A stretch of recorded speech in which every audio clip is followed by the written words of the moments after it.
told, but at inauguration, you're going to have to like walk to where you're going to stand. And then you're just going to stand there. You will walk for miles because the metro will be unusable, and you will be standing in place like yards, hundreds of yards away from the only porta potty. So again, you need to make sure that you know what you're getting into.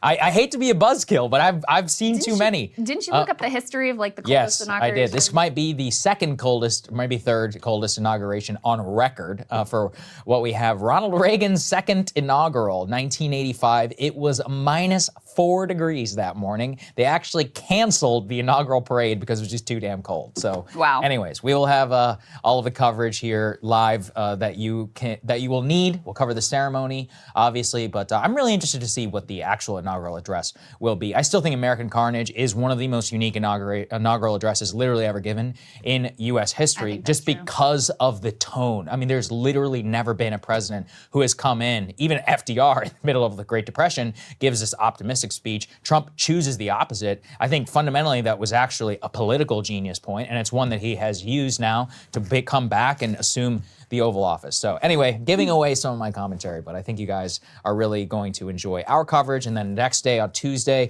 we'll do a live show as well, because we are expecting a flurry of executive orders, and there's going to be news coming in. It's going to be a really big week here for the show. So sign up if you can, breakingpoints.com, etc. And we will be live here no matter what. All right, let's get to some rare but excellent news. That's right. In the Middle East, a ceasefire deal has been achieved. There are a couple of question marks and caveats. We'll get to those in a moment. But let's start with the celebration in the streets of Gaza. I mean, these people, these Palestinians have suffered. They've been in terror. And by the way, Israel is continuing to bomb in the Gaza Strip up until the moment when the deal is supposed to go into effect. So there's still plenty of carnage there going on. But we can go ahead and put these celebrations up on the screen. People are just ebullient that there might be some break in the horror that they have suffered for more than a year at this point. I mean, you see these little children. This is a reporter for Al Jazeera who is reporting that the ceasefire deal has been achieved. He has a crowd around him. He's taking off his flak jacket there, and then they actually, I think, like carry him off on their shoulders. People here parading through the streets, so happy. Part of the ceasefire deal is not only the a cessation of the carnage and the bombing and the snipers, but also increased food aid. We know that resources have been just incredibly, incredibly scarce. More of the children of Gaza out in the street dancing, and it's so beautiful to see them so happy. Doctors in the hospital also celebrating. I cannot imagine what these people have seen, what horrific wounds they have treated, the number of dead they have had to carry out. Huge crowd celebrations here as well. Everybody recording and filming this moment when they feel that at least they're set to get a respite. And then this is some, I don't know if it's Hamas or Palestinian Islamic Jihad, but some fighters who are feeling comfortable to emerge here as this deal is announced, which, that was included very intentionally because, as we've been saying from the beginning, Sagar, Israel was not able to wipe out Hamas. They, in fact, Tony Blinken just came out this week and said, actually, we estimate that they have recruited about as many fighters as they have lost. So, it's predictable from the beginning that accomplishing that objective, that maximalist objective from Israel, at least through military means, was going to be impossible. And yet we do have this ceasefire deal that has been achieved, in large part because Donald Trump was willing to actually apply a little bit of pressure to the Israelis and to Benjamin Netanyahu specifically. Let's put this ceasefire agreement up on the screen so you can see these phases. And this is going to be relevant as we talk about how this might unfold and some of the question marks and caveats to this actual deal. But let me just read through the outline here. This is the draft. This, by the way, is the exact same deal that was crafted back in May under Joe Biden that Hamas agreed to and the Israelis backed away from. So we've had months of slaughter and carnage to achieve nothing other than additional horror. This was the original deal. So in any case, phase 1, 42 days, Hamas is going to release 33 hostages, including female civilians and soldiers, children and civilians over 50. Israel is going to release 30 Palestinian prisoners for every civilian hostage and 50 for each female soldier who's being held hostage. There'll be a cessation of fighting. Israeli forces will move out of populated areas but remain on the edges of the Gaza Strip. Displaced Palestinians will begin returning home, and more aid will begin entering into the Strip. Okay, that's phase one, 42 days. And that is set to go into effect Sunday if Bibi Netanyahu doesn't blow up the deal, which we'll talk about in a moment. Phase two, 42 days. Declaration of, quote, sustainable calm. Hamas frees remaining male hostages, both soldiers and civilians, in exchange for a yet-to-be-negotiated number of Palestinian prisoners and a full withdrawal of Israeli troops from the Gaza Strip. Phase three, you have the bodies of deceased Israeli hostages, and we're not sure how many there are of those at this point, exchange for bodies of deceased Palestinian fighters, implementation of a reconstruction plan in Gaza, still very little details in terms of how that will work and who will govern in Gaza, and all of that is still major question mark. Border crossings for movement in and out of Gaza are reopened. I referenced before, we can put this up on the screen, this tear sheet, and we talked about this a little bit, and Ryan and Emily talked about this a little bit as well.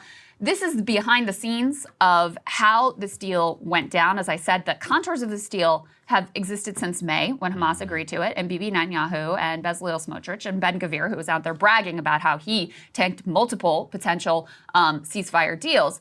They were the primary obstacles. Them and the fact that the Biden administration was never willing to apply any pressure whatsoever, and actually are out now admitting that they never applied any pressure whatsoever.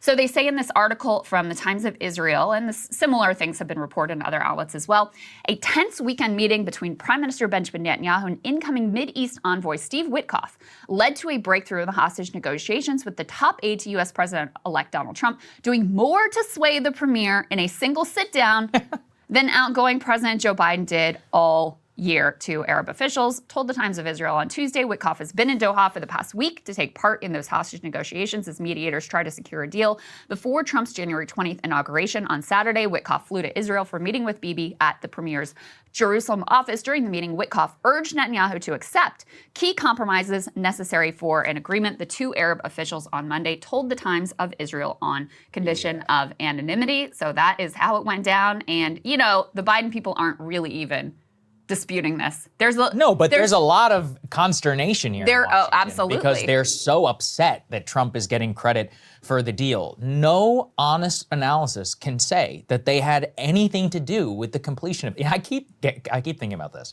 So Brett McGurk, and a lot of people who are watching the show, they may not even know who he is. Brett McGurk has been involved in U.S. Middle East policy since I was a small child. He has worked for every U.S. president since George W. Bush. He was in Iraq. He worked for the coalition. Every Middle Eastern disaster that this country has gotten involved in. He was working for the Coalitional Provisional Authority in 2003 when I was in grade school. Has basically not left government service since. Living in Doha basically for the last 2 years, trying to get a ceasefire deal. Steve Witkoff built the Fontainebleau Casino in Las Vegas. Okay, so just so we're talking about here.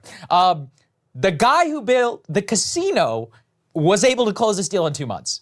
And I'm like, okay, so either, you know, these foreign policy people are idiots, their bosses are, you know, just have no experience. Maybe the myth of like people who have no experience in government are actually better at government, all of the above. I mean, obviously, I'm simplifying things.